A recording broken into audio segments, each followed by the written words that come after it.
តែឡូវធ្វើអីអ្នកគ្នាឥឡូវហ្នឹងយើងមកបន្តសាច់រឿង Little Student ដែលជាភាគ4របស់យើងហើយបើសិនជាអ្នកនរគ្នាចូលចិត្តវីដេអូមួយហ្នឹងកុំភ្លេច comment រូបវីដេអូឲ្យខ្ញុំហ្នឹងគឺបានដឹងផងនៅពេលដែល Cheol គឺបានគម្រាមទៅកាន់ Yongsu ហើយនោះសាច់រឿងក៏បានកាត់ចូលមកដល់ Yongsu ហើយនឹង Yuhan ដែលពួកគេទាំងពីរនាក់ហ្នឹងកំពុងតែនិយាយគ្នាព្រោះ Yongsu ហ្នឹងគឺចង់ប្រាប់រឿងគ្រប់យ៉ាងទៅកាន់ Yuhan ឲ្យបានដឹងថា Cheol នឹងត្រឡប់មករៀនម្ដងទៀតជាក់អ្នកនរគ្នាខ្ញុំចង់ហៅគាត់ Cheol ហ្មងទៅដោយសារតែ Yongsu ហ្នឹងគឺអត់ស្គាល់ឈ្មោះរបស់ Cheol ទេគ្រាន់តែប្រាប់ថាបរោះភ្នែកខៀវអញ្ចឹងណាតែប៉ុណ្្នឹងឯងមើលទៅវាពិបាកស្ដាប់ពេកខ្ញុំក៏ហៅឈ្មោះ Cheol ហ្មងទៅវានឹងពិតជាខ្លាចទៅកាន់ Cheol ខ្លាំងមែនតើតែពេលហ្នឹង Yongsu គឺបានគិតអំពីរឿងដែលគ្មានវិធីមួយណាដែលមិនអាចឲ្យ Cheol ហ្នឹងគឺចោះឈ្មោះចូលរៀនបានពេលដែល Yuhan គឺបានលើថា Yongsu គឺបានខ្លាចទៅកាន់ Cheol បែបនេះពិតជាឆ្ងល់ខ្លាំងមែនតើតែ Cheol ហ្នឹងគឺជានរណាគេតែអ្វីបានជា Yongsu ហ្នឹងគឺខ្លាចទៅកាន់បរិះម្នាក់ហ្នឹងខ្លាំងបែបនេះពេលដែល Yongsu គឺបានលើដូច្នេះគាត់ក៏បានតបទៅកាន់ Yuhan យ៉ាងលឿនវិញថាគឺជាបរិះម្នាក់ដែលយើងជួបនៅកន្លែងបុកវិទ្យាមួយខែមុននោះឯងមិនចាំទេអី Yuhanពេលហ្នឹង Yongsu គឺនិយាយបណ្ដាភ័យបណ្ដាគាត់គឺបានប្រាប់ទៅកាន់ Yuhan ថាបរិះម្នាក់ហ្នឹងនឹងត្រឡប់មករៀនម្ដងទៀតហើយបរិះម្នាក់ហ្នឹងនឹងធ្វើឲ្យជីវិតរបស់ពួកយើងដូចជាឋាននរកអញ្ចឹងខ្ញុំពិតជាភ័យខ្លាចខ្លាំងមែនតើហើយនឹងគ្រាន់តែជាការចាប់ផ្ដើមរបស់គាត់តែប៉ុណ្ណោះបើសិនជាគាត់លេងមែនតើខ្ញុំប្រហែលជាស្លាប់នៅកន្លែងបុកវិទ្យាហ្នឹងហើយពេលដែល Yuhan គឺបានលើសម្ដីរបស់ Cheol ដូច្នេះក៏បានឆ្លើយតបយ៉ាងខ្លីទៅកាន់ Yongsu វិញថាឯងចង់ឲ្យយើងនឹងអូសករបស់វាមកដល់កន្លែងឯងមែនទេហើយចាំមើលតើវានឹងអាចធ្វើអ្វីឯងបានទៅពេលដែល Yongsu គឺបានលើថា Yuhan គឺចង់អូសករបស់ Cheol មកទីនេះគាត់ពិតជាភ័យខ្លាំងមែនតើដោយគាត់គឺបាននិយាយរំលឹកទៅកាន់ Yuhan វិញថាសិន Yuhan គឺបានធ្វើដូច្នេះប្រហែលជា Yuhan ពិតជាខ្មាស់គេមួយថ្នាក់តែម្ដងដោយសារតែបរិះម្នាក់ហ្នឹងគឺខ្លាំងមែនតើដោយតែឯងខ្លាចវាមែនទេវាគ្រាន់តែជាសម្រាមតែប៉ុណ្ណោះវាគ្មានអ្វីដែលអស្ចារ្យសម្រាប់យើងនោះទេនៅពេលដែលពួកគេកំពុងតែនិយាយគ្នានោះយើងក៏បានឃើញនៅក្រុមរបស់ចុងបេគឺបានដើរមករកពួកគេទាំងពីរនាក់ហើយវាមកទីនេះគឺមិនមែនមកបង្ករឿងនោះទេដោយវាគឺមកណែនាំឈ្មោះឲ្យទៅកាន់ Yuhan ហ្នឹងគឺបានដឹងវាហ្នឹងគឺមានឈ្មោះថាចុងបេហើយវាក៏ជាអ្នកដែលរៀននៅឆ្នាំទី1ដូចជាបរិះម្នាក់នោះផងដែរតែយ៉ងស៊ូគឺបានឃើញចុងបេគាត់ពិតជាភ្ញាក់ផ្អើលខ្លាំងមែនទែនដោយគាត់គឺបាននិយាយថាហើយតែឯងចង់20យើងមែនទេ Yuhan ដែលឯងយកពួកអាសម្រាមនឹងយកមកឲ្យយើងឃើញនោះហើយយ៉ងស៊ូគាត់ក៏បានដើរទៅរកពួកគេទាំងអស់គ្នានោះដោយគាត់គឺបាននិយាយថាពួកឯងមែនទេជាក្រុមសិស្សសាលាឆ្នាំទី1ដែលទៅនឹងចូលថ្មីនោះគឺចង់ប្រាប់ទៅកាន់ពួកឯងគ្រប់គ្នាថាក្នុងថ្នាក់របស់ឯងគឺមាននៅបរិះម្នាក់ដែលគាត់គឺមានភ្នែកពណ៌ខៀវហើយគ្រាន់តែលោលេងជាមួយនឹងវាបន្តិចបន្តួចហើយនឹងវាយវាឲ្យត្រុតត្រងហើយនឹងកម្ចាប់វាចេញពីក្នុងសាលារៀនមួយនឹងតែឯងយល់អំពីអ្វីដែលយើងនិយាយដែរឬទេចុងបេនៅពេលដែលចុងបេគឺបានលឺដូច្នេះវាក៏បានឆ្លើយតបទៅកាន់យ៉ងស៊ូយ៉ាងលឿនវិញថាគឺវាយល់ហើយនៅយ៉ងស៊ូគឺបានលឺថាចុងបេគឺបានយល់ហើយនោះគាត់ក៏បានដេញឲ្យចុងបេនឹងគឺចាក់ចេញពីកន្លែងហ្នឹងឲ្យលឿនទៅព្រោះគាត់នឹងគឺមិនចង់ឃើញមុខរបស់ពួកគេនោះទេហើយសាច់រឿងរបស់យើងក៏បានកាត់ចូលមកដល់ក្នុងសាលារៀនវិញម្ដងតែពេលហ្នឹងឆេអូគឺគាត់បាននិយាយនៅក្នុងចិត្តថាគាត់គឺត្រូវការសងសឹកតែមួយគត់តែប៉ុណ្ណោះគាត់គឺមិនត្រូវធ្វើបាបទៅកាន់អ្នកដទៃនោះទេពីទៀតគាត់នឹងយកអ្វីត្រឡប់មកវិញដែលពួកគេនឹងគឺបានធ្វើបាបទៅកាន់គឹមស៊ូលនិងសិស្សដទៃពេលដែលគាត់គឺកំពុងតែគិតនោះយើងក៏បានឃើញនៅដៃនរណាម្នាក់វាគឺបាននិយាយថាតើឯងកំពុងតែធ្វើអ្វីនៅកន្លែងហ្នឹងឯងមិនដឹងទេថានេះគឺជាកៅអីរបស់យើងវើយពេលដែលប៉ែកហ្នឹងគឺបានបែរមើលឃើញទៅកាន់ឆេអូលហើយនោះវាពិតជាភ្ញាក់ផ្អើលខ្លាំងមែនតើហ្មងដោយសារឆេអូលនឹងហើយគឺជាបរិះម្នាក់ដែលវានឹងគឺបានចាប់ក្បួយកៅអៅនៅមុខសាលារៀននោះគឺបានចាំថាឆេអូគឺបានមាត់មួយដៃចំកណ្ដាលមុខរបស់វាធ្វើឲ្យវានឹងគឺខ្ទាតសន្លប់ពេលដែលវាគឺបានឃើញឆេអូដូច្នេះវាពិតជាភ័យខ្លាចខ្លាំងមែនតើអញ្ចឹងអ្នកនរគ្នាខ្ញុំមិនតាន់ស្គាល់ឈ្មោះវាទេអញ្ចឹងខ្ញុំហៅអប៉ែសក់លឿងឯណាអញ្ចឹងតើអប៉ែសក់លឿងគឺបាននិយាយទៅកាន់ឆេអូថានេះគឺជាកៅអីរបស់លោកហើយឆេអូលោកគឺមិនបាច់ឲ្យមកកាន់ខ្ញុំវិញនោះទេហើយចាំបន្តិចខ្ញុំគឺមានអ្វីបន្តិចបន្តួចគឺចង់ឲ្យទៅកាន់លោកពេលហ្នឹងអប៉ែសក់លឿងគឺបានដកលុយ 50,000 យួនហ្នឹងគឺផ្ដល់ឲ្យទៅកាន់ឆេអូលពេលដែលឆេអូលគឺបានឃើញថាអប៉ែសក់លឿងគឺផ្លាស់ប្ដូរដូច្នេះគាត់ក៏មិនបានថាអីទៅកាន់អប៉ែសក់លឿងដែរពេលដែលឆេអូលកំពុងតែគិតនោះយើងក៏បានឃើញនៅចុងបេហ្នឹងគឺវាបានដើរចូលទៅក្នុងសាលារៀនហើយពេលហ្នឹងគឺវាបាននិយាយទៅកាន់ក្មេងប្រុសម្នាក់ថា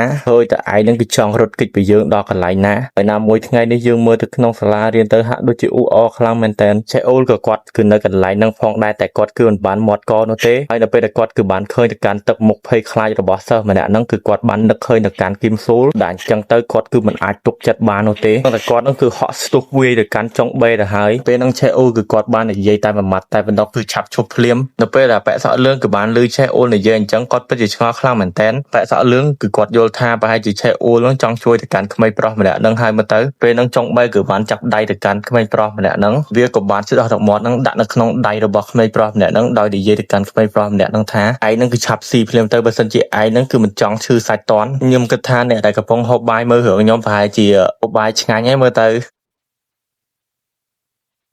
ហើយតែឯងហ្នឹងគឺនៅសាក់ស្ទើរដល់ពេលណាឯងគឺឆាប់ស៊ីវាទៅហាតែឯងគឺមិនចូលចិត្តវាមែនទេនៅពេលដែលចុងបេកំពុងតែកម្រៀងក្មេងប្រុសម្នាក់ហ្នឹងនោះបែកសក់លឿងគឺបានដើរទៅនិយាយជាមួយនឹងចុងបេថាពួកឯងទាំងពីរនាក់ហ្នឹងគឺអាចរក្សាភាពស្ងៀមស្ងាត់បានដែរឬទេថ្ងៃរៀនដំបូងបែរជាពួកឯងហ្នឹងគឺឡូឡាអញ្ចឹងយើងគឺមិនចូលចិត្តនរណាគេឡូឡាឲ្យយើងស្ដាប់នោះទេពេលដែលចុងបេគឺបានលឺអបែកសក់លឿងនិយាយដូច្នេះវាក៏បានធ្វើវិញថាឯងហ្នឹងគឺជានរណាហេតុអ្វីបានជាឯងហ្នឹងគឺហ៊ានក្អេងក្អាងនៅកន្លែងហ្នឹងពេលដែលអបែកសក់លឿងគឺបានលឺដូច្នេះគាត់ក៏បានតបទៅកាន់ចុងបេវិញថាថ្ងៃនេះគឺជាថ្ងៃចូលរៀនដំបូងមែនទេយើងមិនគួរចោះសម្រុងគ្នានឹងរាប់អានគ្នាធ្វើជាមិត្តតែម្ដងទៅហេតុអ្វីបានជាពួកយើងត្រូវវាយគ្នាត្រឹមត្រូវអ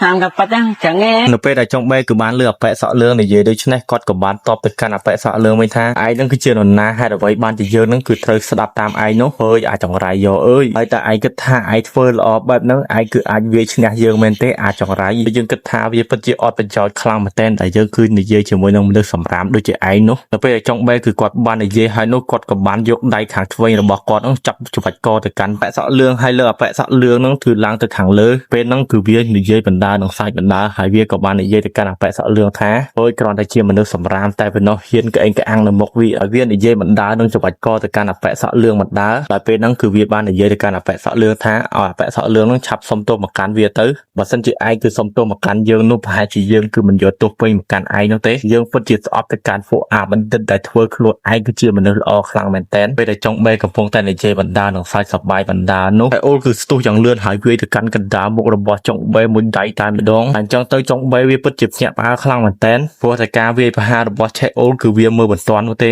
វាក៏បានដឹងហើយថាបរិះដែលបានវាយទៅកាន់វានោះគឺជាបរិះម្នាក់ដែលមានភ្នែកខៀវហើយលោកបងយ៉ងស៊ូរបស់វានឹងគឺបានប្រាប់មកកាន់វានោះហើយវាពិតជាភ្ញាក់ផ្អើលខ្លាំងមែនទែនហើយពេលហ្នឹងអបែកសក់លឿងគឺបានសួរទៅកាន់ឆេអូលថាហេតុអ្វីបានជាឆេអូលហ្នឹងគឺជួយមកកាន់វាទៅវិញវានឹងពិតជាឆ្ងល់ខ្លាំងមែនទែនតែយើងមើលទៅកាន់ឆេអូលទៅហាក់ដូចជាគាត់គឺមិនខ្វាយខ្វល់អំពីសម្ដីរបស់អបែកសក់លឿងនិយាយនោះទេដល់ពេលហ្នឹងចុងបេគឺបាននិយាយទៅកាន់ឆេអូលថាអើយការវាយរបស់ឯអំបញ្ញមិញវាពិតជាអន់ខ្លាំងមែនទែនវាមិនធ្វើឲ្យយើងនឹងគឺស្ពឹកមុខសំបីតែបន្តិចនៅពេលដែលវាគឺបាននិយាយហើយនោះវាក៏បានរត់យ៉ាងលឿនស្ទុះមកវាយទៅកាន់ឆេអូលហើយយើងមើលទៅឆេអូលវិញហាក់ដូចជាគាត់នឹងទៅគិតពីការវាយប្រហាររបស់អបែកចុងបេហ្នឹងគឺងាយស្រួលខ្លាំងមែនទែនអញ្ចឹងទៅធ្វើឲ្យអបែកចុងបេហ្នឹងវាពិតជាខឹងជាមួយនឹងឆេអូលនឹងខ្លាំងមែនទែនហ្មងដែលឆេអូលនឹងគឺគិតពីការវាយប្រហាររបស់វានឹងស្រួលតែពេលហ្នឹងគឺវាបកបង្រងនឹងវាយទៅកាន់ឆេអូលហើយនោះឆេអូលគឺបានមាត់ចំចការកើរបស់វាដែលធ្វើឲ្យវានឹងគឺអស់ចំហពេលដែលវាគឺបានអស់ចំហហើយនោះឆេអូលក៏បានធាក់មួយជើងចំកណ្ដាលពោះវាបន្ថែមទៀត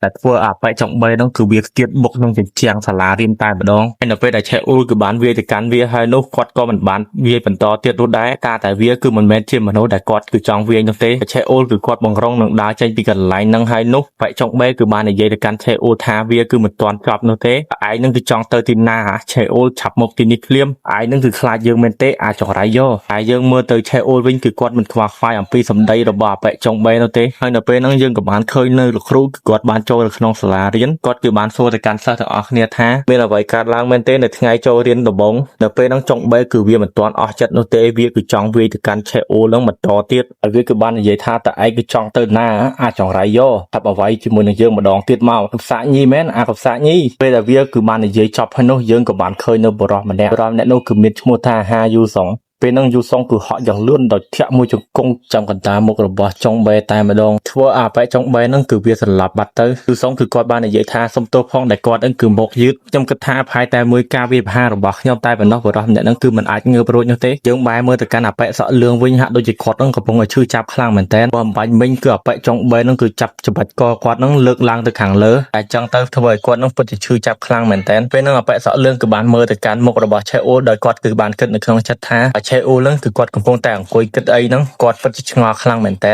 ពេលដែលឆេអូលគឺបានឃើញថាអបែកសក់លឿងគឺបែរមើលមុខគាត់ដោយមិនដកភ្នែកបែបនេះក៏បានសួរអបែកសក់លឿងថាតើអបែកសក់លឿងហ្នឹងគឺមើលអ្វីហ្នឹងអ្វីបានជាមើលមុខរបស់គាត់ហ្នឹងយូរបែបនេះពេលដែលអបែកសក់លឿងគឺបានលឺឆេអូលសួរដូច្នេះគាត់ក៏បានបែរចេញយ៉ាងលឿនដោយគិតនៅក្នុងចិត្តថាសិនជាគាត់គឺមានពេលច្រើនយ៉ាងនេះបន្តិចនោះគាត់នឹងអាចវាយទៅកាន់អបែកចុងបេហ្នឹងឲ្យសម្លាប់បានហើយវាពិតជាស្ដាយខ្លាំងមែនតើដែលខ្ញុំគឺមិនអាចបង្ហាញប្រភេទរបស់ខ្ញុំឲ្យលោកបងឆេអូលគឺបានឃើញតែវាគឺ មិនអីនោះទេខ្ញុំគឺមានពេលក្រោយដើម្បីអាចបង្ហាញសមត្ថភាពរបស់ខ្ញុំបានទៅពេលដែលអបិសក់លឿងកំពុងតែគិតនោះយើងក៏បានឃើញនៅក្មេងប្រុសម្នាក់ហ្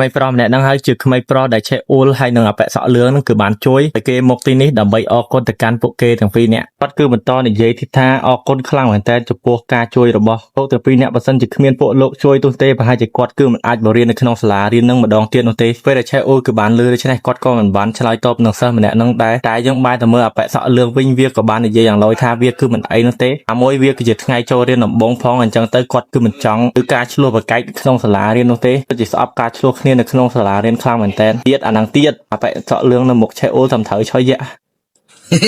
នៅពេលហ្នឹងឆេអ៊ូលគឺបានសួរទៅកាន់ក្មេងប្រុសម្នាក់ហ្នឹងថាតែចុងបែគេធ្វើបាបកាន់ឯងនោះឯងគឺឲ្យគេហ្នឹងរុញច្រាននឹងវាយស្រួលមែនទេហើយបានជាឯងហ្នឹងគឺមិនតដៃជាមួយនឹងវាទៅឯងចង់ឲ្យវាហ្នឹងវាយទៅមែនទេពេលដែលសិស្សម្នាក់ហ្នឹងគឺបានលឺឆេអ៊ូលគឺបានសួរដូច្នេះគាត់គឺឆ្លើយមិនចេញនោះទេឆេអ៊ូលក៏បន្តនិយាយទៀតថាបើសិនជាឯងឲ្យគេវាយរហូតនោះទោះបីជាឯងទៅកន្លែងណាក៏គេនៅតែវាយឯងរហូតដែរបើជាឯងគឺដោសាលា10 20ទៀតក៏នៅតែគេនឹងដេញតាមធ្វើបាបឯងដែរហើយចាប់ពីពេលហ្នឹងហើយដែលគ្មាននរណាម្នាក់គឺចង់ជួយមកកាន់ឯងទេដោយសារតែឯងគឺជាមនុស្សដែលអន់ជាមនុស្សដែលទន់ខ្សោយសិនជាឯងមិនខ្លាំងទេគឺឯងមិនអាចជួយខ្លួនឯងបានទេហើយឯងគឺចាំសម្ដីរបស់ខ្ញុំទុកទៅពេលដែលពួកគេកំពុងតែនិយាយគ្នានោះយើងក៏បានឃើញថាហានយូសុងក៏គាត់បានចូលមកដល់ដែរពេលហ្នឹងគឺគាត់បាននិយាយទៅកាន់ឆេអ៊ូលថាគាត់ពិតជាអរគុណទៅកាន់ឆេអ៊ូលខ្លាំងមែនទែនដែលបានជួយទៅកាន់សិស្សផ្សេងនិយាយអញ្ចឹងតើឆេអ៊ូលគឺមកពីសាលាណាទៅគឺគាត់គឺមិនដែលឃើញគាត់ពីមុនមកនោះទេរីករាយណាស់ដែលបានស្គាល់លោកឆេអ៊ូលគាត់គឺមានឈ្មោះថាហានយូសុងនិយាយអញ្ចឹងឆេអ៊ូលគឺលោកត្រូវតែប្រុងប្រយ័ត្នជាមួយនឹងបរិសម្នាក់ដែលលោកគឺបានវាយជាមួយផងព្រោះតែបរិសម្នាក់ហ្នឹងពិតជាមានគ្រោះថ្នាក់ខ្លាំងមែនទែន